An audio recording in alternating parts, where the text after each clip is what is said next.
tagumpay in a sense na totoo ang sinasabi ng mga taga KOJC. Hindi po nagtatago sa loob ng KOJC si Pastor Kibuloy. Sumuko po siya sa AFP, sa ISAP.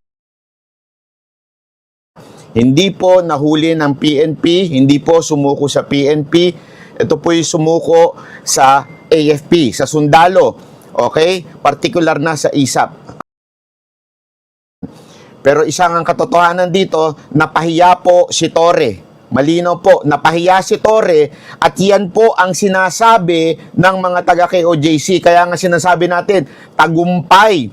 Tagumpay po. Anong ibig sabihin nun? Tagumpay in a sense na totoo ang sinasabi ng mga taga KOJC. Hindi po nagtatago sa loob ng KOJC si Pastor Kibuloy. Sumuko po siya sa AFP, sa ISAP.